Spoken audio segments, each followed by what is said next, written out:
When you need mealtime inspiration, it's worth shopping Kroger, where you'll find over 30,000 mouth-watering choices that excite your inner foodie. And no matter what tasty choice you make, you'll enjoy our everyday low prices, plus extra ways to save, like digital coupons worth over $600 each week. You can also save up to $1 off per gallon at the pump with fuel points. More savings and more inspiring flavors make shopping Kroger worth it every time. Kroger, fresh for everyone. Fuel restrictions apply.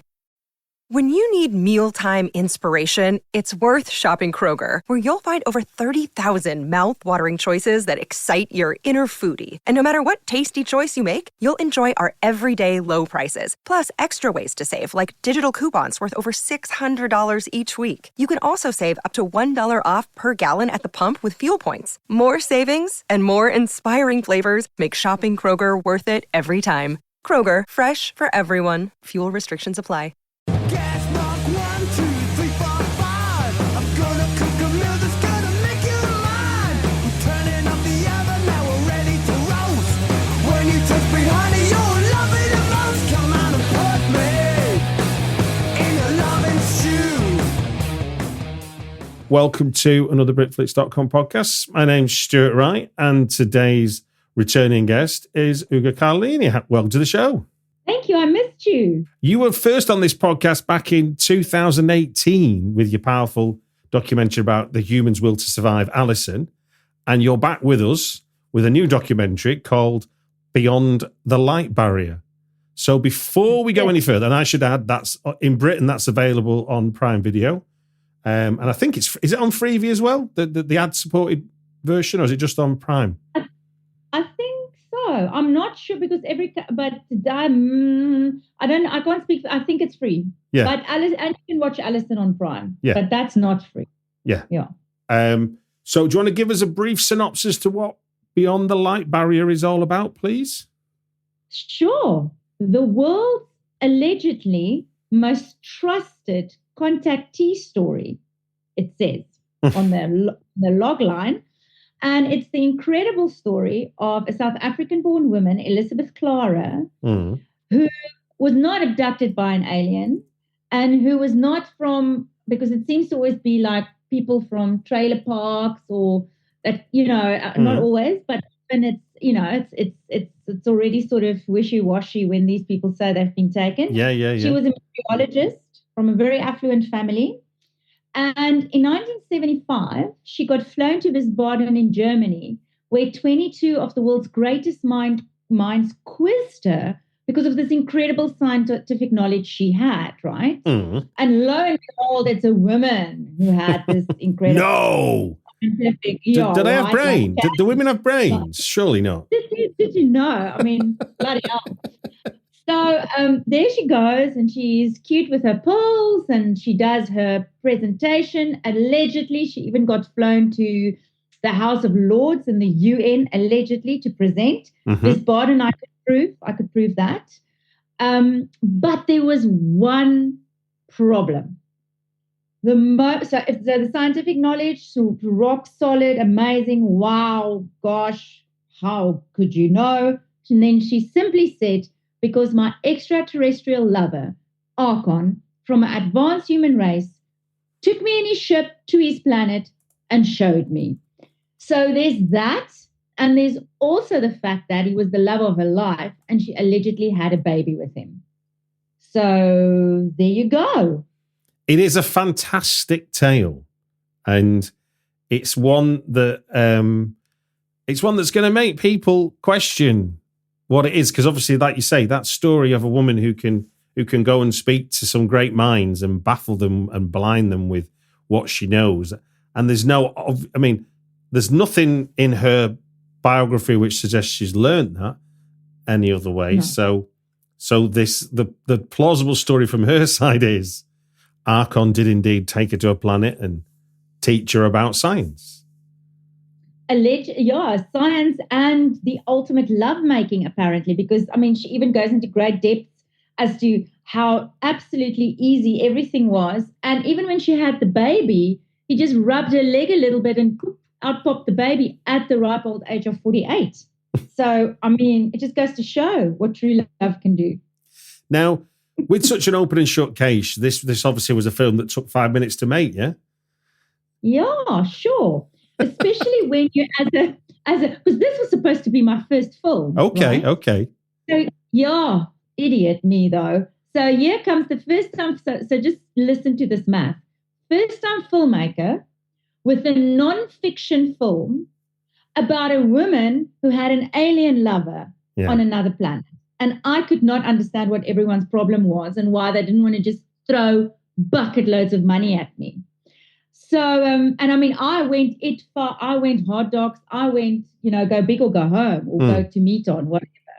So everyone wanted to see the film, but no one wanted to give me the money to make it. So bit by bit, from being the first filmmaker to win Ethereum in the world's first Ethereum Film Fund, to the National Film and Video Foundation, who then later came on board, credit cards, debt, my dear cinematographer who had the gear so we could go shoot.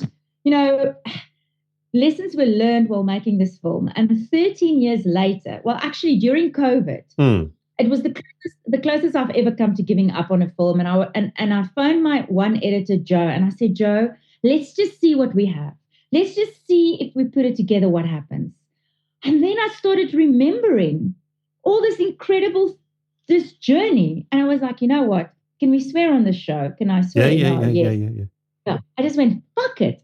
I am not giving up now. There's too many people who worked for free, too many people who I owe, and the least I can do is finish this film. And Joe and I COVID, right? COVID made a lot of things happen, and a lot of good and a lot of bad things happen. But we put a little something together, and I started sending it out, and the tide turned, and things started falling into place. And then I, long story short, pitched it to Amazon. I remember I had 30 minutes, and the first 25 minutes I spent shitting myself about how hard it is. Like, I've already made a film. It's doing so well on Amazon. What else do I need to do? Why does it always have to be so difficult? And literally 25 minutes in, my incredible commissioning editor, Zach, said to me, Uga, how about you tell me about your film? And I had 5 minutes left. So, and here we are. And I must say to you, it was like a homecoming. I had the most incredible team work with me on this. Many of them came back. I mean, 13 years later, a lot happened. Like, I have 2 kids. There's been divorces. There's been babies. There's been this. There's been that. A lot of our people died. A lot of our interviewees have already passed away. So it's really, for me, this wasn't just a film. This was a very, very, very big chunk of my life. And also, this story has been with me since the age of 8, when I first read about it in the biggest family magazine in South Africa called the Huisgenoot. So, who you speak to, you get the journalist who wrote that article onto your documentary, don't you? Exactly. So to answer your question in a very long way, there you go. Well, what's interesting there is, and I record podcasts every week, and when I'm in the interview, it's a very live moment, and you don't always know how good or bad what you've got is. But when you've been shooting footage and collecting archive footage over 12, 13 years, how much gold did you find or realize you had? After you've got over that hump of I'm going to give up, but then you start going up. What gold did you find? What was the first bits of gold you found in the stuff you had as you started to pull the film together? So this is personal because, different things resonate with different people. But David Clara, his son, gave me the actual box brownie camera that Elizabeth Clara allegedly took the world's first ever, UFO photos with, okay? And that box brownie sits here in my bookshelf. No. And it like sort of looks at me with guilt every time I walk past and this damn film is not made, right? So the box brownie and some of the original photos was given to me as a gift. Okay. And somehow I started finding it in myself to ignore that box brownie. I even packed books in front of it, right? Because it's a bookshelf. So that's easy enough to do.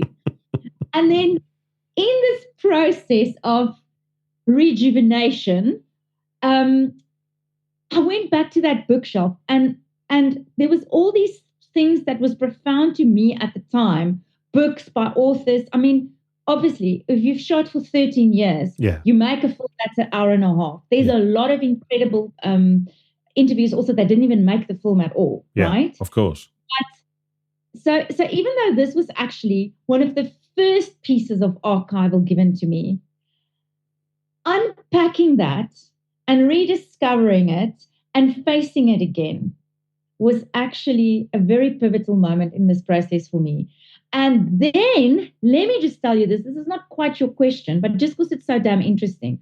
So her son, David, who's in the film, who everyone can go meet there, I've got so much love and empathy for that man. He's been through a lot. Mm-hmm. I'm not going to say too much because that's all in the film, and it's a fascinating bit, actually. But David phones me. So now remember, we've had COVID. South Africa, by the way, had the worst lockdown rules. We weren't even allowed to drink, smoke. I don't smoke, but suddenly I wanted to because we weren't allowed to. Not allowed to smoke, not allowed to drink, and not allowed to walk for 2 months. Okay. So rediscover my film, and now we're free again, right? Yeah. Then David phones me and he says, "Hey, Uga, I am moving quite profoundly far away, and I've got a suitcase full of my mum's stuff that I'm going to throw away and a suitcase full of my mum's stuff that I'm going to ship." And I'm like, okay, why is there 2 suitcases that I don't even know about when I've been with this project since the age of 8? Because I thought I knew everything, right? I'm sort of seen as the world leader of information on Elizabeth Clara at this point. And I'm like, and also he lives far, so Durban is a 2-hour flight, where he was at the time, flight for me. And I was like, now we need to, I'm like, I'm coming, just sit on the suitcase, I'm on my way. Arrived there, and he already shipped the 1 suitcase. So the suitcase with his mum's stuff that he wanted to keep, I still don't know what's in there. And then he gave me this other suitcase, and in the other suitcase, amongst some of the things, is the only evidence, alleged, we have of Alien Man Archon, which is the painting. And David gave me that. Oh, my word. You have the painting? I'm like, the painting is in a box in my garage because it freaks me out. I feel like that, because remember, I don't like him. I don't think he's great at all. So now I feel like he knows it in that painting. So the box brownie and I are friends again, but that painting, I have it, but it's in a big thing in my garage that can lock, just in case it climbs out. Now, for revenge. Now, when you've been with a story since you were 8, just to give people who are not from South Africa an idea, how iconic is Elizabeth Clara in terms of the general psyche of a South Africa? If somebody says, "Have you seen a UFO?" is that just going to trigger Elizabeth Clara if you're talking to a South African? For those who are into that, absolutely. Okay. You must remember, everyone knows South Africa's history. Mm-hmm. So South Africa, so when it comes to things a little bit weird, they can be quite judgmental. So I think, but and also it's a certain generation that remembers Elizabeth Clara very well. Okay. Right? Yeah. But anyone skewed to the world of UFO absolutely knows about her. And it's actually not just in South Africa. She's got an iconic, the book was a cult status book at one point. Right. Because also that was a non-fiction book, right? That was her biggest, just like me with this film. Yeah. She was like, I will not publish this as fiction. This is non-fiction. Which made she struggled to find a publisher for a long time. Then in Germany, because of the Wiesbaden thing, she got a publisher. So the book was actually published in German. And then the world caught on and South Africa woke up and she got a publishing deal here and in England and blah, blah, blah, blah. What do you think is the enduring appeal of wanting to prove, or is it believe UFOs and extraterrestrials? So that's not what I set out to do, hey? Okay. I just want to be very clear. So I've never seen a UFO. I've never seen an alien. I sort of feel I have enough on my hands on an earth level with what's going on around me. Yeah. Okay. So there's that. Yeah. Also, I specialize as a filmmaker in female-driven heroine stories. So I like interesting females. That one of them raised me. It's all I know. Flawed and interesting females. Let's also just add that. Yeah. Because for me, that's what's interesting, right? Even Alison, in her own way, is flawed. She's flawed for being too good, actually. if that's it. But you know what I mean? Trusting, I do, yeah. Giving everyone the benefit of the doubt, blah, blah, blah. So that, and also, I also want to say to you, when this story fascinated me so much, do you know what it was about the story? So now there's a rhetorical question because I'm going to tell you anyway. So in that article, the Huisgenoot article where the story broke, what was my issue wasn't the alien. It was the fact that his spaceship allegedly blinded her Siamese cat. And I was like, if you are so smart and awesome and your spaceship has got so much technology, how dare you blind the cat or at least not fix the cat as a cat person myself? So that's really where my sort of okay, but you as an observer, as the filmmaker, have spoken to a lot of people who are keen, if not just willing, to believe Elizabeth's account. So what do you think? I mean, you know, when if we think about proof in terms of what we see in the film, we've got a hologram on a photograph, which, you know, if I'm honest, could look like a bit of a light blemish, not a hologram. If I was being cruel to Elizabeth and doubting her, the evidence of her eyes versus my eyes, but nevertheless, people are willing to buy it. So, from your experience of speaking to these people that have got an interest in it and want to, what do you think is the enduring power of it all that keeps? I mean, so I'm asking that question, and as I say it, I'm going, we've got umpteen religions that seem to survive on nothing much really beyond the power to believe. I'm not discounting that the possibility of life out there exists. Nor am I. I just hope it's not Archon, because there's another asshole to deal with. So that's where I stand up. Okay. And I feel we've got enough assholes as it is that we need to navigate. Okay. Yeah. So that being said, I myself as a storyteller, the magical realism has got my attention. If you can look at my list of things there that we're going to discuss just now, it's magical realism driven. Yeah. Often. I think the idea that there's something out there that we cannot necessarily explain and it can be nice. It's an escape. It's something else to hold on to that you don't have all the answers for, that's refreshing, or an escapism, or the same way we watch a film to switch off, or the same way you go for a walk in the mountains or whatever you do. Yeah. I just think sometimes the unexplained, or the things that it's a possibility of perfect that exists and that gives people hope. Because remember, the original story here specifically goes, this is before we unpack the last act. Please, everybody. With that being said, allegedly, originally, this is the perfect race where there's no fighting. They don't die. They don't age. You eat a plant and that's your contraceptive. The water coming out of your tap is so mineralized. You just fucking perfect, like whatever. It's heaven or Mecca or whatever we think is pain-free and appointment-free. I mean, isn't that a nice thought? Like, there are days where I go, I wish that planet was somewhere else for today. I still don't want it to be there because I fucking don't like this guy. But, it's a nice thought that there's a place or an ideology where life is as we would like it, with our disappointments and pain. And as we say in Afrikaans here, kak en hare, which means shit and hair, and just translates horribly. It's better in Afrikaans, but you know It what I mean? translates as what, sorry? It translates as kak en hare is shit and hair. And that's stupid. It sounds horrible, but in Afrikaans it works. Okay.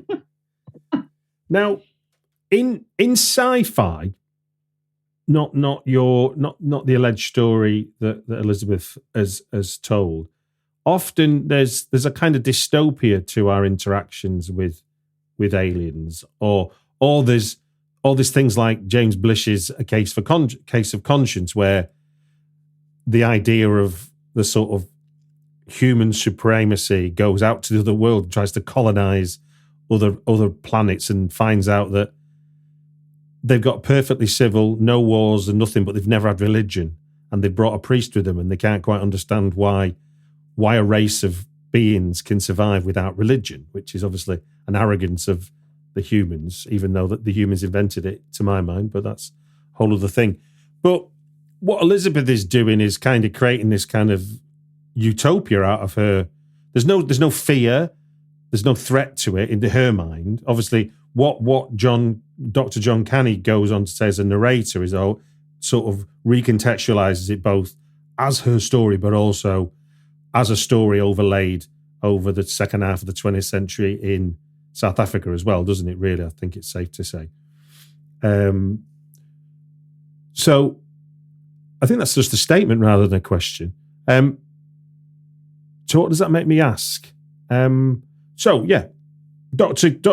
John Canny as a narrator. Now you say you do films about interesting flawed females, but your narrator is a male voice. So what was the choice there? What were you thinking with that creative decision for the film? So there's a few answers to that question, actually. So firstly, for me, when it comes to race in South Africa, because of our history, I had to be very, very careful. And at the same time, I had to deal with this. And Nelson Mandela is dead. Desmond Tutu is dead. And John Carney, for me, is in that. I put him in that same group of people because of life experience, because of wisdom, because of what he went through. At one point. I mean, he's blind in his one eye because the apartheid police beat him so much when he went to America to go and collect the Tony Award that he won, that when he came back here with the Tony Award, that they beat him, they almost killed him. And he's to this day blind in his one eye. So he's been through a lot. And he's always used theatre for radical change and to do the work. So I could not speak to that as a white South African. I felt it wasn't my place, and I felt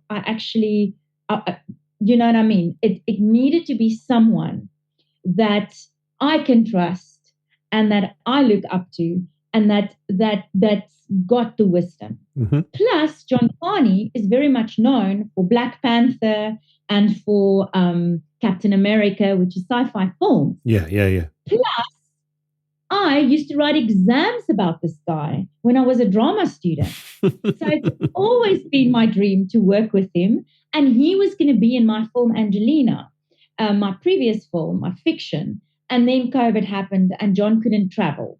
Okay. He was high risk. And then I thought, okay, well, John, you are going to do this film with me then. And I just prayed to God to say yes, because my fear was, because he got how it worked. He got the rough cut, without any of the manipulation. And he got the rough cut a week before we filmed with him. We had one day with him. The morning I recorded the voiceovers. Yeah. And the afternoon we recorded the question. And I asked him one question. And the question was, John, what do you make of all of this? And I don't know if you people know about our load shedding in South Africa, where they cut our power 2 to 3 times a day. If you're lucky, it can be more. And it was load shedding at 6 o'clock that afternoon, and which meant our generators couldn't run the theatre lights. We shot him in a theatre. Right. And we had 48 minutes before load shedding. And literally, he spoke for 48 minutes. I asked him that one question. Load shedding happened. All the lights were cut, and it was pitch black dark in the theatre. And we literally stood there for 2 minutes in the dark until someone thought to go, lights, and switched one of the battery-operated lights on. It was so profound.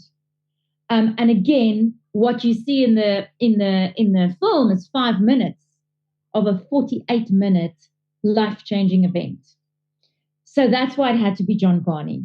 And also, just because I specialize in female-driven heroine stories, I don't exclude anyone else. That's the whole point.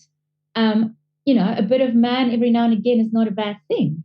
And that's what John Carney was there for. No, and it's an important part of your story. I mean, it's interesting. I mean, it's even wilder now you've told me that how you made that segment of it, because we have the voice which is not synced with him. He's very present as an image, a recurring image throughout the film. But then in the final act, when we get to the punch of what he's saying, I won't spoil it for people who haven't seen it yet. That's when we see the performance of him, which, like you say, is maybe only 5 minutes, but his voice is throughout, isn't it? It's yes, he's the voiceover. Yeah. So he's basically, sorry, go. One last question about the film for me. Given that you've been interested in the story since you were 8, and you've made a film for 13 years, so you're at least over 21 now, aren't you? I am. I know it's hard to tell, but so having gone through almost 100, having gone through the process of pulling the film together, what for you? What from a perception you had of the story before making the movie, and now having made the movie, what's the biggest shift in your perception of this story based on, if you think of what the kid of you that's evolved in you as you become an adult, now as a filmmaker, you've really put it under a microscope, haven't you? So in what sense have been the biggest shifts in your perception about this story? That's a very, very good question. And I'm going to answer it for you with the title changes this film had, because that answers you. Okay, go on. So when I call this this is like a love, like a toxic relationship. It all starts so well, the honeymoon phase, right? All the potential is there. So therefore, the film was also called The Incredible Lightness of Beings. I mean, I was smitten. It was honeymoon. She's the best. Everything is awesome. Maybe he's not that much of an asshole. Let's get into it, okay? Mm-hmm. Then I start unpacking. And I'm like, oh, shit, this is really an environmental film, because now I'm starting to find lies, and this guy sucks. And I'm like, okay, so how can we redeem this? We can redeem it because she is an environmentalist. And I still, to this day, stand by the fact, for me, this is an environmental film.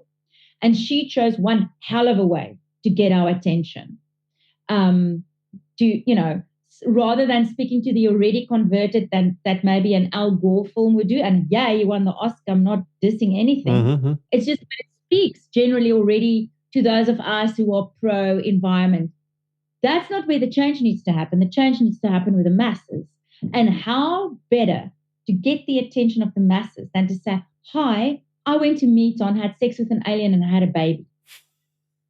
I sort of would go, oh, okay, I'm listening. Do you know what I mean? I do. The Kardashians have a cool show and all of that, this is how you do it. Again, Kardashians are incredible businesswomen, but you know what I mean? I do, yes. Like, in comparison to me, that takes 13 fucking years to make a film, okay? And many others I know even James Cameron, I think Titanic took 20 years or something like that. Anyway, maybe it's a lie, but that's what someone once told me. So then it became good planets are hard to find, okay? Because the good planets are hard to find. And that was also like a logo of hers. Mm-hmm.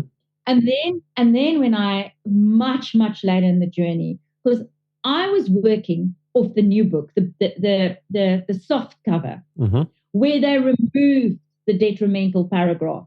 Okay, so I had no idea. Then Okay. my mum, yeah. Then my mum, who had the book originally that had those paragraphs in, and of course, like any good old South African of those days, seemed to not have an issue, like just the alien sort of took the lead in it all. I told her, hey, Mum, that hardcover book I saw on eBay for $1,000. So my mum goes and finds her book that she loaned, or some cousin or someone had the book, okay? My mum's always in the market for a buck. So $1,000 in Rand is a lot. Goes and gets the book from Auntie Marta, and then at the time, this was the project that my husband at the time hated the most. He hated this story, also because I bankrupted us in the process with credit cards, trying to get this film out. So in his defense, I get it, but whatever. So then I said to him, listen, if you hate this story so much, at least read the book so that you can see the potential of the story. You know what I mean? Like, it's about the potential. And he took the hardcover and read it on the train to work. And came back, bless him, the one night from work, and he said to me, he can't believe I've taken on this story, knowing like that there's blatant racism in the book. And I'm like, what are you talking about? Like, what are you talking about? Because at that point, I can recite the book. Right. That was about 9 years in. And that's how I found out that between the original what do you call it? Hardback. Yes. And the new age edition, which I had. Yeah, the paperback. They removed these paragraphs. And there was no forward to say, because it's the 21st century, ever we've decided that this isn't needed in the story or whatever. No. Wow. Nope. And I'll tell you another really fascinating story, because that for me was a big. Every day, we rise, challenging ourselves to work for what we believe in. At U.S. Border Patrol, protecting our borders is more than a job. It's a calling. Agents answer the call, working together to keep our country and communities safe. If you're ready for a new mission, join U.S. Border Patrol and go beyond. Learn more at cbp.gov/careers. What if you could have a career where the opportunities are as vast as our nation, where it's not about mission statements, but a shared mission? At U.S. Customs and Border Protection, we go beyond to protect more than borders. From ship to shore, air to ground, cities to local communities, CBP agents and officers are keeping people safe. Join U.S. Customs and Border Protection and go beyond for something far greater than yourself. Learn more at cbp.gov/careers. Big one. And when this happened, I thought back to that, and that's when I realized there's big shit here. Yeah. In 2010, when I optioned to make this film, that's when the journey started. Yeah. I was very green. Like, this is my first film. Remember, I'm walking around thinking it's going to be easy to make. And I just said yes to all interviews. Anyone that wanted to speak, because then the news broke, the film's coming. And I spoke to everyone. I would get up 2 a.m, because of course we're in South Africa, so no one's time is ever aligning with ours. Every UFO group, every UFO radio station, I'm there. And then the one night, it was this radio station somewhere in the Midwest American. The guys had cowboy hats. And I mean, hello, have you watched Yellowstone? I love cowboys now. I am like, yes, these cowboys, and they've got the accent, and it's just so cool. And we're talking aliens, and it's just an awesome conversation. And suddenly, out of nowhere, it turns. And the guy says to me, how was it growing up in a terrorist South Africa? And I'm like, I'm not quite understanding the question now, because technically I grew up halfway in apartheid South Africa. And then in my high school, it changed, right? Yeah. And what is he now saying? Because now I'm just confused. Because, I mean, 1 second ago, we were talking about spaceships. And then I realized that this guy is a far, far, far, far right kind of person. And they were using the Elizabeth Clara book as a manifesto because of that. Wow. I was so confused and so upset. I just said, I'm done. I contacted my lawyer in the States. I was horrified by the experience. That was the first very big lesson, but I still couldn't understand why. And then when this paragraph thing started happening, it changed everything. And that's when I realized that, like anything that's over the top, they will find whatever they need to back their angle. Yeah. And that part in that book is used by many unpleasant ones for their agendas. The same way some people say women shouldn't cut their hair and wear bloody pants. Yeah. Because it says in the Bible. Yeah. Or whatever. And don't eat shrimp. Basically. I mean, I don't really eat shrimp, by the way, but exactly.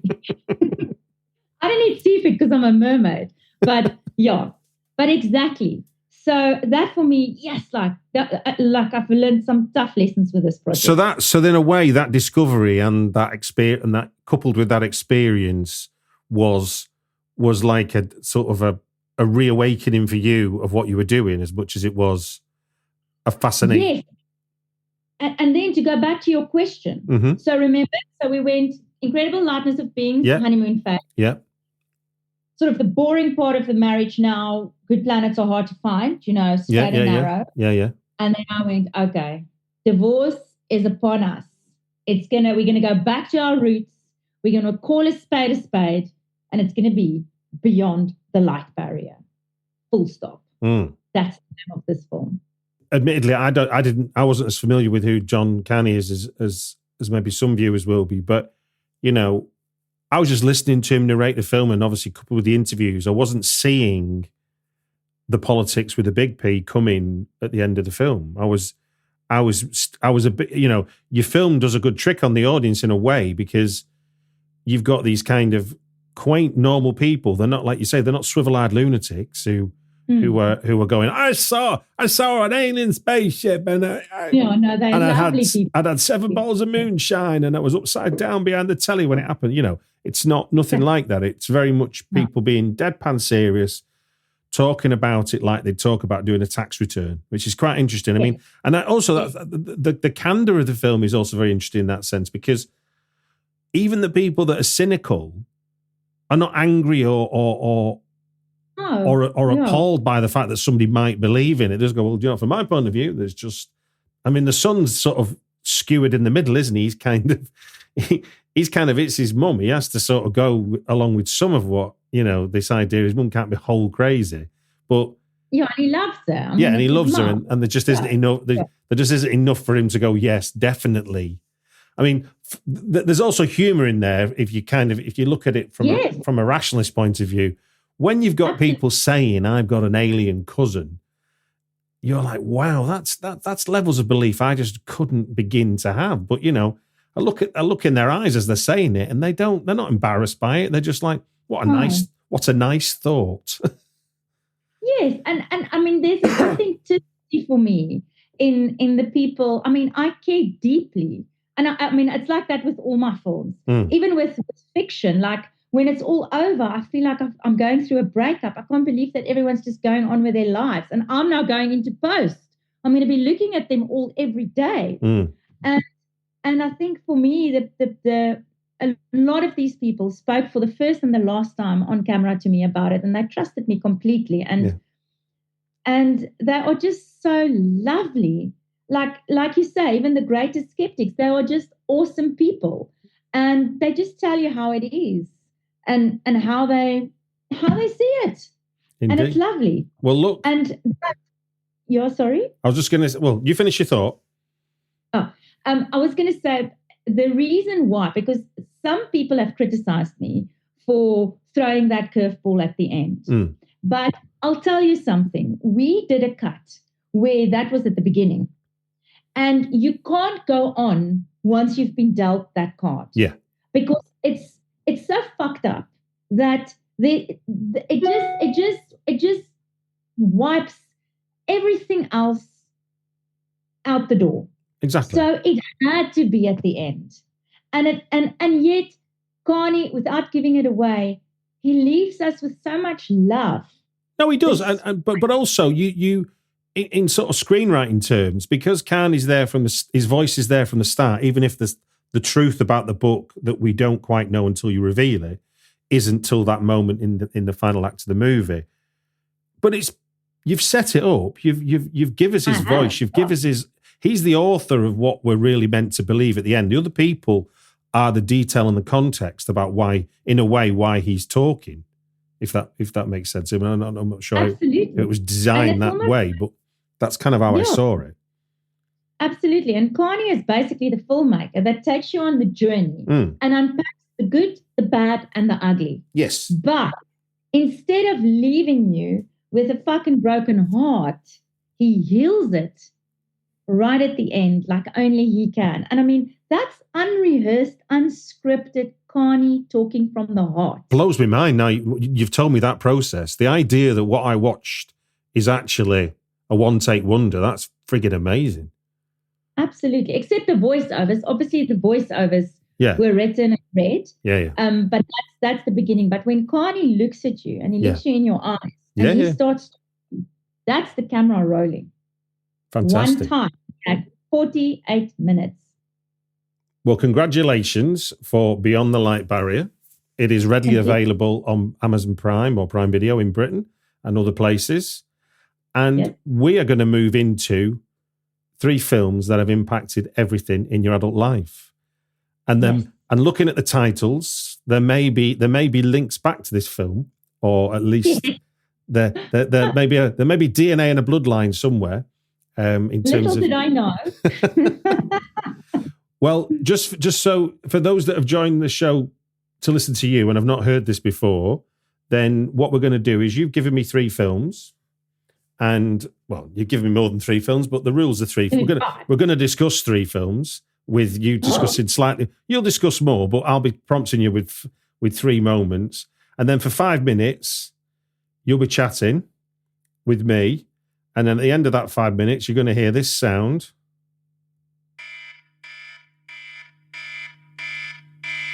And you can hear that okay at your end? I can hear it. Brilliant.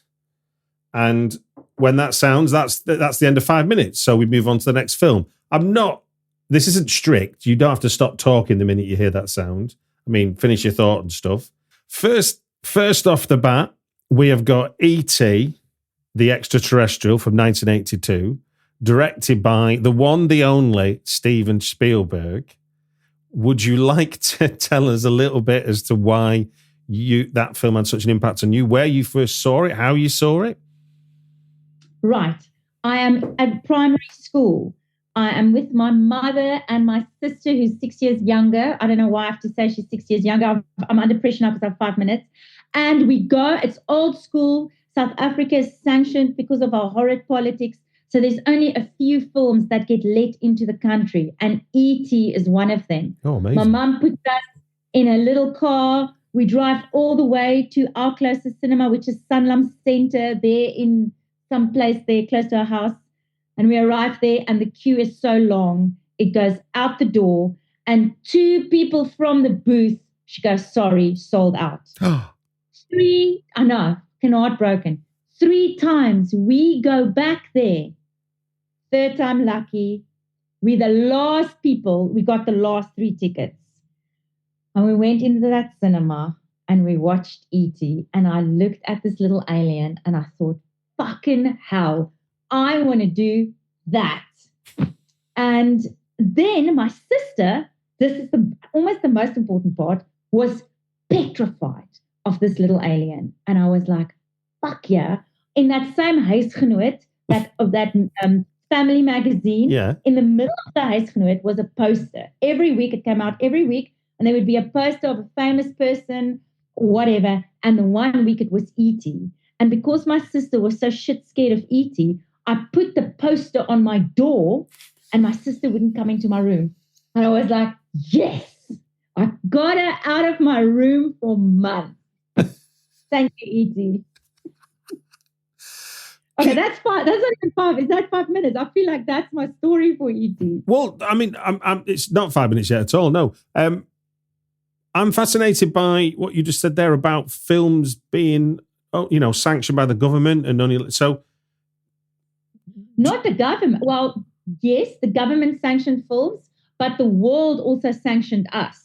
Oh, I see. Sorry. Oh, got you. I see what you're saying. Yeah.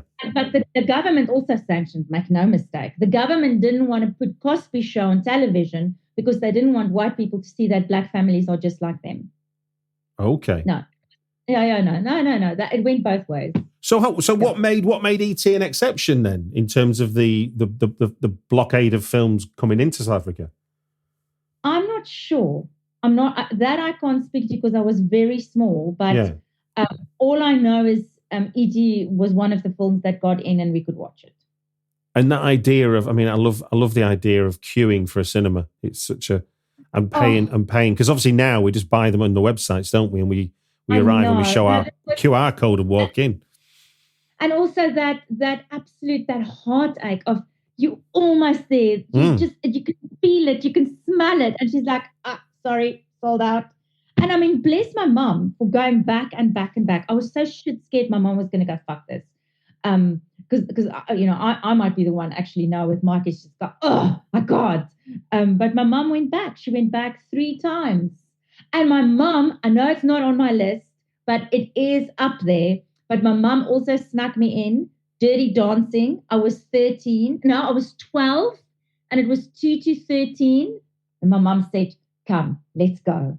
And that's also like that, I mean, Dirty Dancing wasn't on my list, but it's part of that magic, the magic that inspired me to be the filmmaker of what happens when a room goes dark and the people on the screen can hold your attention and make all of us go on a journey for an hour and a half. Yeah. I mean, what do you remember being the power of E.T. then for you, apart from scaring your sister? What was it about the film for you? What captured your imagination so much? Oh, just that, like, whoever designed E.T., I wanted him so badly.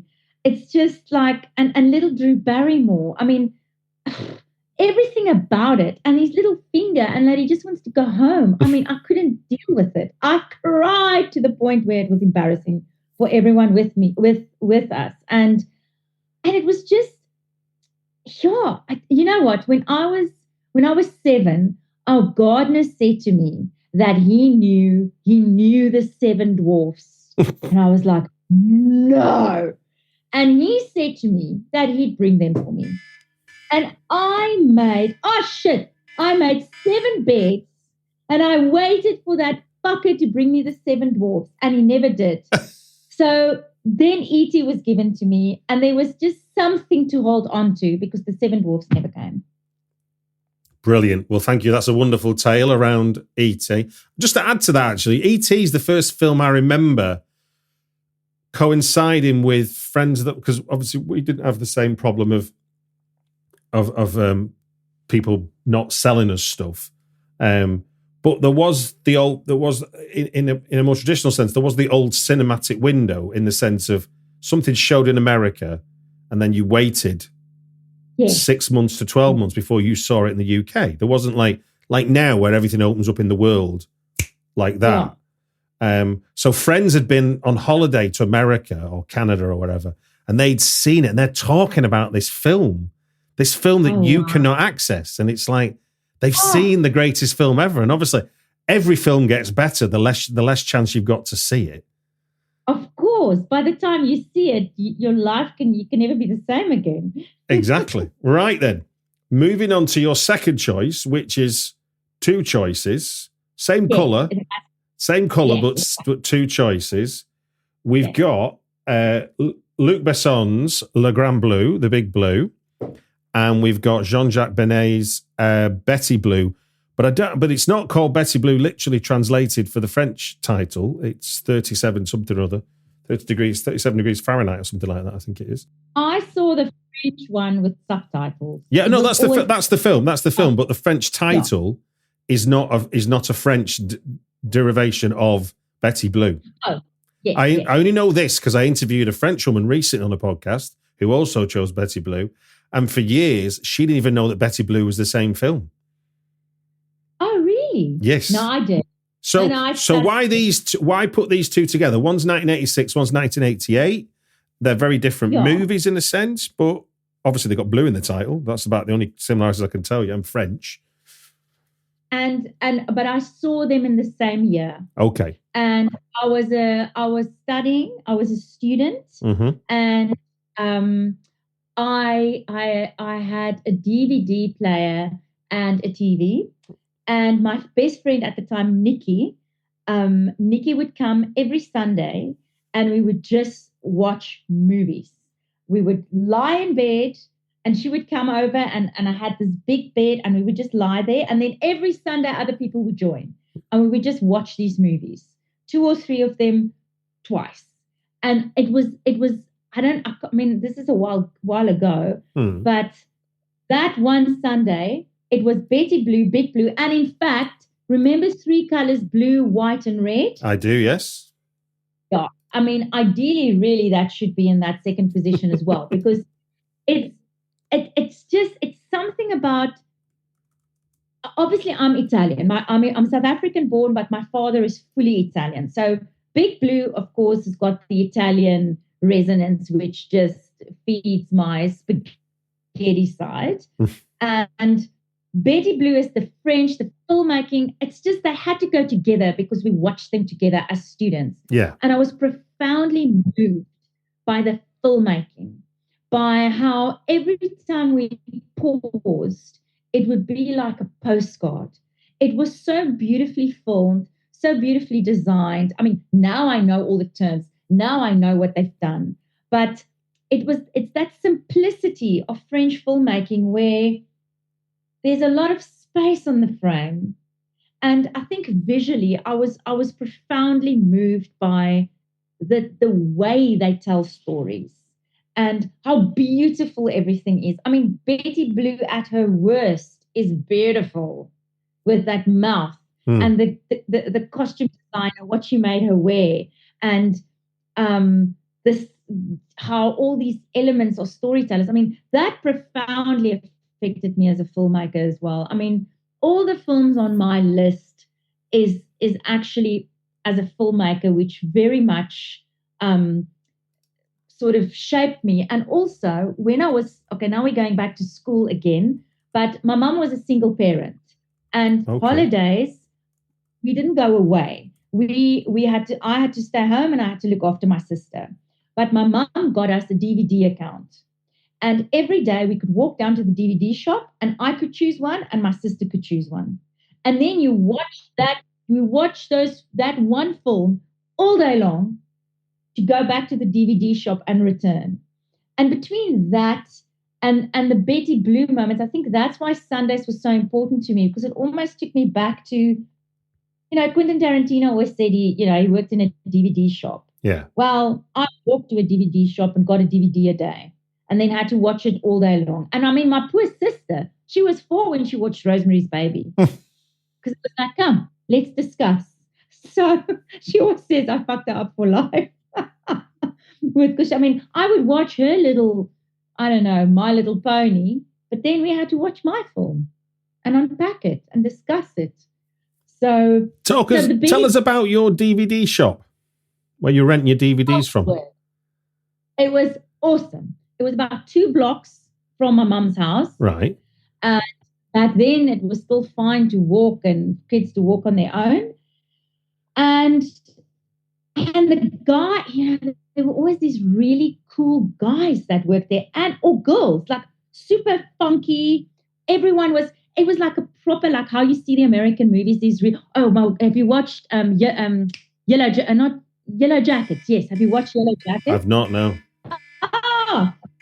But in Yellow Jackets, finish your thought. In the last season, there is the one character has a DVD shop, and that is the DVD, and she's basically reliving her youth. Yeah, that's how we did it. And you would have discussions, and you would have your favorite DVD shop person who you resonated with, or was maybe even a bit cute. There was just a lot of reasons to go to the DVD shop back in my day. I mean, there's a lot of parallels with the record shop, isn't there? You know, it's like the Yes, it's exactly that. We just didn't have a record shop, or that would have also been on the list. Because I think that what you're talking about there, especially that idea of resonating with a certain person, with one person that works in the store. So you could go, they know to say to you, have you seen this, or this? Because they're the new arrivals or whatever. Which is, to my mind, a much more interesting way to discover films than, and because, I mean, right now, I can discover a film because Netflix is saying, you've watched this, have you seen that? Which is kind of cute. But it's not the same relation. I don't have a relationship with Netflix that I have with the person I used to chat with. And sometimes maybe even try and impress with my selection. Exactly. It almost became a bit of a competition even, you know. Have you seen? Oh, no. Well, have you seen? I mean, it became like a ping pong game. And in fact, on that, I actually read an article last week that in the UK, that's what I read. So I'm just saying what I read. Go on. They're actually bringing back human tellers because people don't want to use the automated machines anymore. They are missing the human interaction. And I think that it's connection. Yeah. It's village. I mean, if we go back to the prehistoric times, you know, we had all these women who would help us and guide us. And for the men, that's all gone now. And I think really... They tried it. They tried, when I go and get my blood test at the hospital, they tried just to put an iPad out. And all they ended up doing was needing a nurse to be there or a doctor to be there to help you, because it's part of arriving into hospital. You don't go to hospital and just tap on an iPad and sit on a plastic chair till someone calls your name. It's such a weird way to enter a room. Yeah, and it's almost like we need the connection more than ever, and it's disappearing by the second. And I think that DVD shop that DVD shop, of course, doesn't exist anymore, but that was one of the last villages. What do you remember the name of your video shop? Maybe my sister might. I'll ask her. I don't remember. Okay. Well, look, let's jump on to your final choice. Yes. 5 minutes accounting. Amélie from 2001, Jean-Pierre Jeunet's film. Do you want? I mean, this is one of your list. This is one I've not seen. It's one of my not watched films. So tell me when you saw it, how you saw it, and why it's important. I should probably see it. Okay, but again, often when you see a film, it's when you see the film. If I have to see Amélie now, I won't feel the same. Okay. But when I saw Amélie, which I think I was in my 20s, I was still almost a little bit like Amélie. I believe that Amélie sees things very simple. I mean, I don't want to give too much away, but it opens, because Amélie's also funny. It's sort of dark comedy, right? Yeah. And it's a beautiful love story.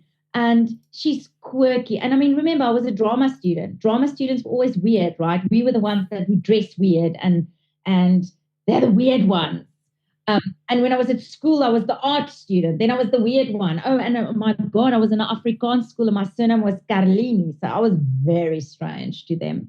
And Amélie was made, and I felt, there's a home away from home. Look how quirky people do beautiful things. And of course, travel features so beautifully in that film. And what Amélie did for me, she made my imagination travel.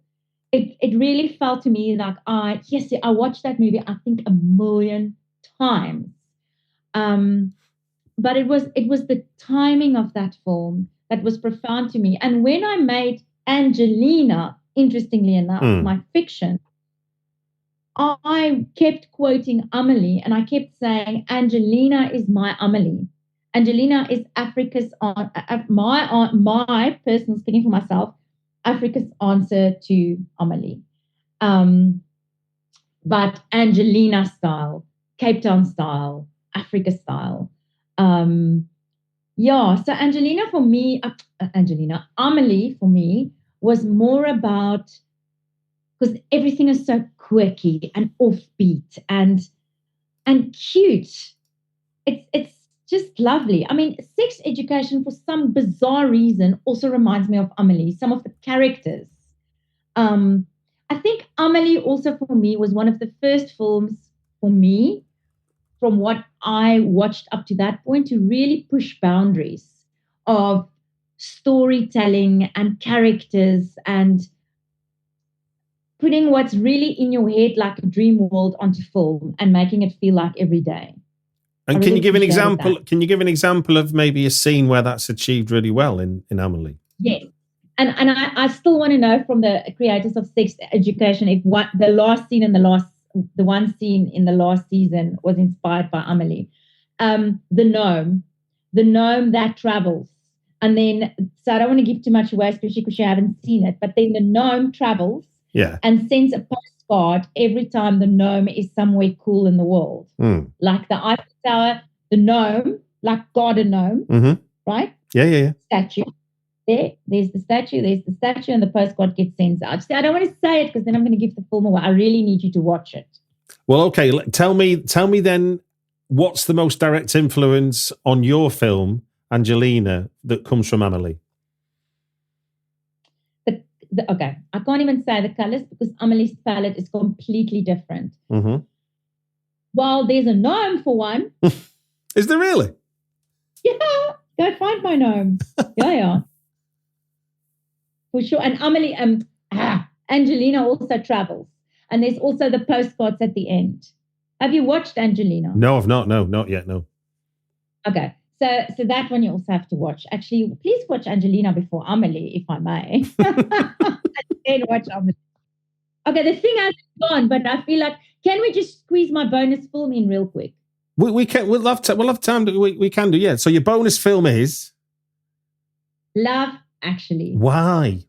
I've seen that, and I wish I hadn't. But go on. Why? I think it feeds into every corny cliche part of me, which is very strong. Like the Mariah Carey song, All I Want for Christmas. I will fall for it every year.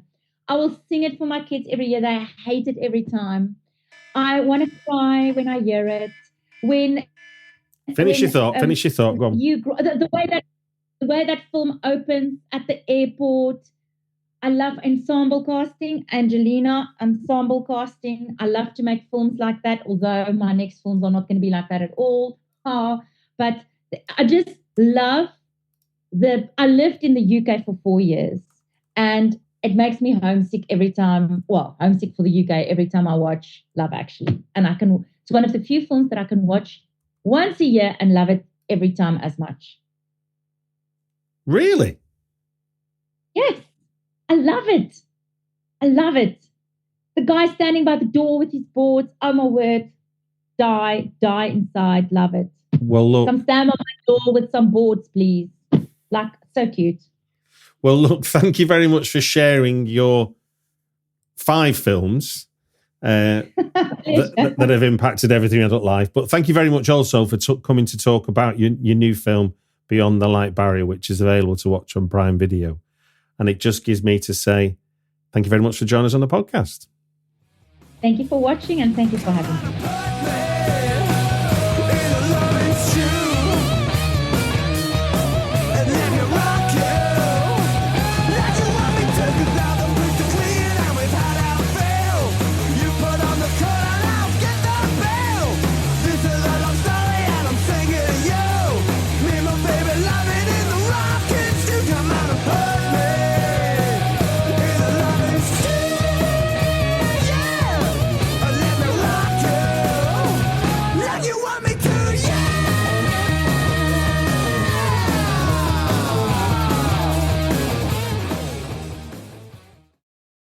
When you need mealtime inspiration, it's worth shopping Kroger, where you'll find over 30,000 mouth-watering choices that excite your inner foodie. And no matter what tasty choice you make, you'll enjoy our everyday low prices, plus extra ways to save, like digital coupons worth over $600 each week. You can also save up to $1 off per gallon at the pump with fuel points. More savings and more inspiring flavors make shopping Kroger worth it every time. Kroger, fresh for everyone. Fuel restrictions apply.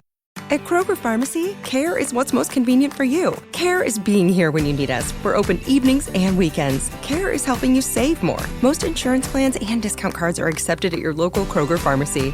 Care is saving you time by managing your prescriptions online. You can request refills, check order status, and more. Care is convenience that works for everyone. Kroger Health, a world of care is in store. Services and availability vary by location. Age and other restrictions may apply. For coverage, consult your health insurance company. Visit the pharmacy or our site for details.